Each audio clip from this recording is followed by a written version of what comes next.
Kevin, for that presentation. Really see a lot of how that can apply to the work that we do and the people we work with. I have a question that I'd like to ask.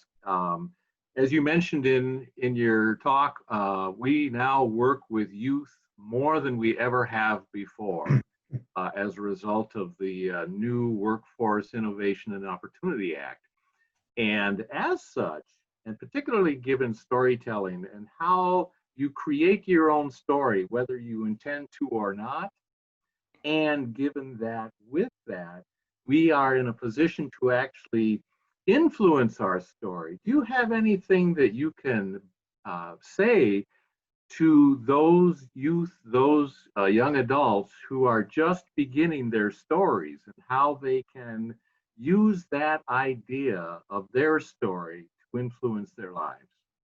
That's a really great question, because clearly I do that, and it's served me so well. I do really believe that you are empowered by what makes you different. One of the things that I found was mentors. Find out who are people that you respect, that you love, who are people that really speak to you, because they've already walked the path to some degree. And so that is a really a crucial one. Who are your mentors and why? And also, Ira Glass at a commencement speech said one of the smartest things. He said, trust your own good taste. And I think that that's good for anybody. Like, I mean, inside you, you know what your powers are, and work towards your strengths. A lot of us, and especially those of us with disabilities, we always are trying to do things we shouldn't, like that.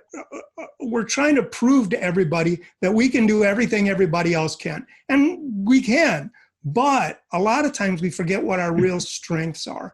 Where are we getting our power? I mean, the fact that I knew that I was a storyteller, I followed my strengths. And I think when I worked with a group of young people in Thailand, and there was a young man named Pee who had this amazing memory, but he had a lot of difficulty being in social situations. But Pee could learn these huge rap songs, and he got up and blew people's minds with his being able to do these rap songs. So we didn't put him in a position of, where it would be difficult for him. We let him sing his song, and he blew the lid off the place. And so I think remembering to work to your strengths is another thing. As at Interact, the theater company I mentioned, they have a sign on the wall that says, work your quirk. And I'm all for that. So I think that ties in nicely to one of the stories you told during your presentation, Kevin, and that was the one about Hephaestus, the myth of Hephaestus, working his way out of hell by having a job, basically, and how nicely that dovetails with the work that VR does. I mean, it's all about employment. It's all about getting a job and playing to your strengths, working to your strengths, and somehow finding the meaning and fulfillment that we all crave in life. I wonder if you could talk about that a little bit more.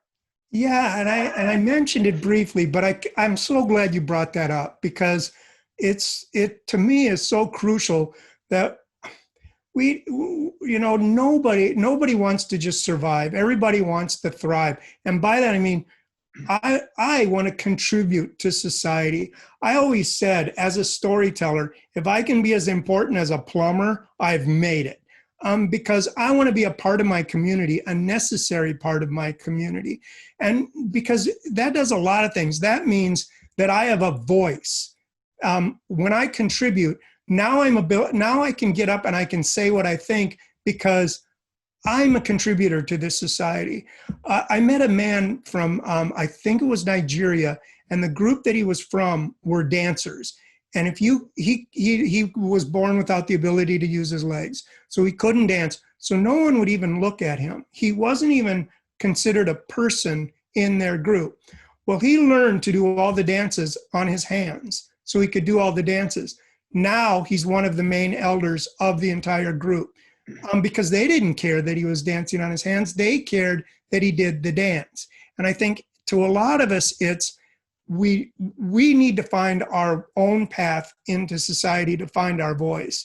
And then once we do, and we are contributors, then we owe it. It's not just it doesn't just feel good, but we owe it to others to give back, to voice our concerns, to voice our needs, because there's going to be somebody behind us. I mean, I'm standing on so many shoulders to get to do what I do. The least I can do is give back.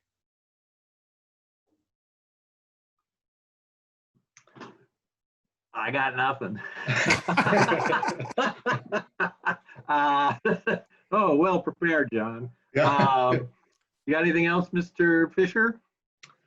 Well, I was going to ask Kevin if you would tell us a little bit about yourself, but I don't know that I really need to. You sort of did that. That is part of it. Yeah, it's that. Yeah, I think, and you know what? Even talking, that's why I love weaving. I'm so glad you both brought up the ideas of myths and historical figures and everything, because we really are in the pantheon. We're really, it's oddly, and just to bring up a text, it's oddly, all the begats in the Bible. I always loved all the begats, because it's like, how did we get here? And if you've ever been to a Jewish wedding, they really mention that you are in a lineage, and we are in a lineage, but we have a lot of lineages. We have our ancestors that we share the blood, but also we have a lineage of people with disabilities. And so that's like when I take personal pride when the woman won the Tony Award this year for Oklahoma. I take personal pride when there's a congressperson with a disability. I take personal pride when there's, presidents, performers, athletes. I love that, Usain Bolt, he's like the fastest person on the planet. Okay, when they teach you how to run, they teach you how to be smooth, and everyone, well, Usain Bolt has a hitch in his step, some kind of disability. He has a hitch in his step. So if you want to be fast, be smooth. But if you want to be the fastest, be Usain Bolt. And that's what so yeah, I take pride in both the people that have lived, but also weaving in the mythology, that we are part of the mythology.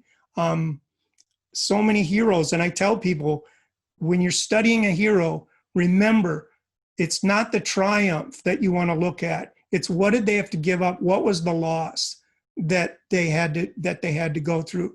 Because in any hero, that's where the story really lies. Or a hero that suffers loss, what was gained through that loss?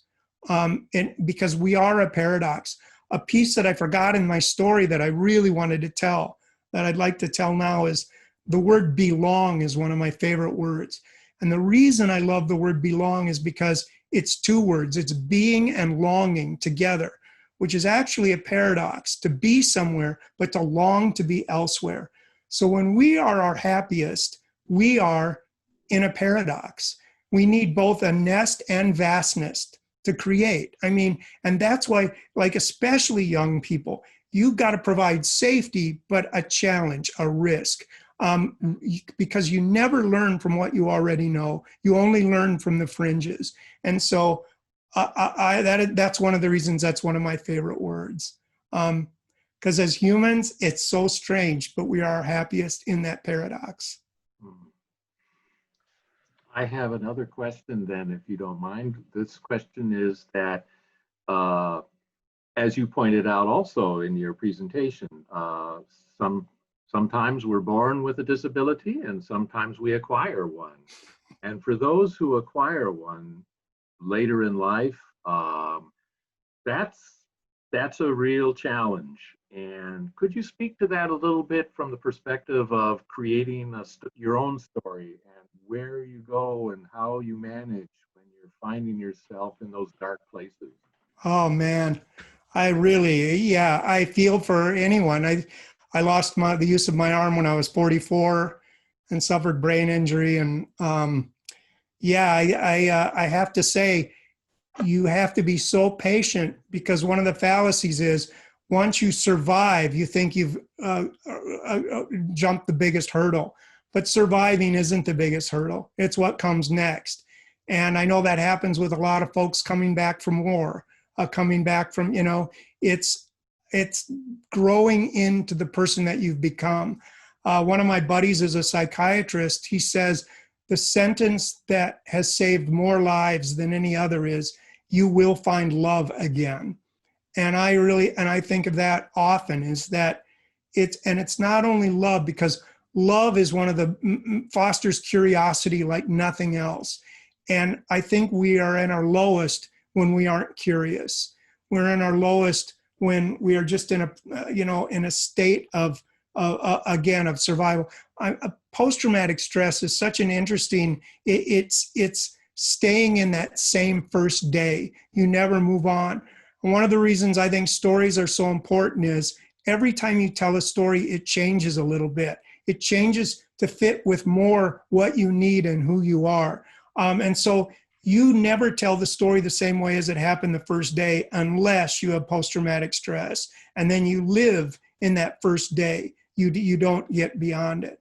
And so it's really important as we grow and as we move on that our story does change. And so, and to be patient and kind with yourself.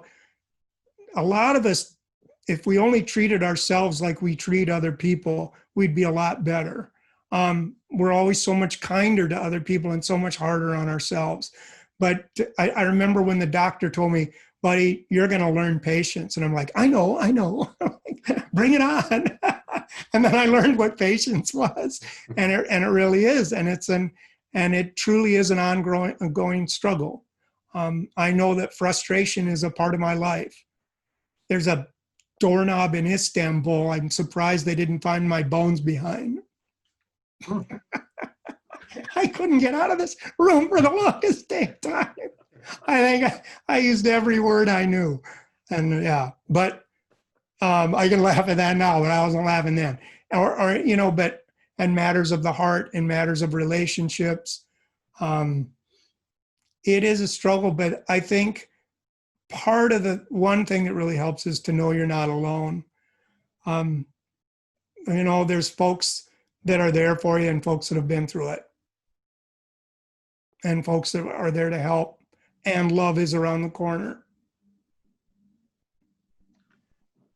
Wow, so many good and useful lessons there that really, I think, speak to the work that the VR program does. Thank you so much for being willing to share your time and your stories with us.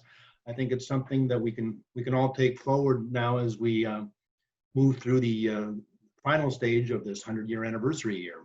Thanks. I'm so proud. You guys, way to go. Yeah, we'll see what stories there are after the next 100 years. Oh man. We'll invite you back. 100 years. All right. Now I'm hanging in there. Okay. Thanks, you guys. No, thanks Thanks again. Appreciate it. Tremendous. Thank you.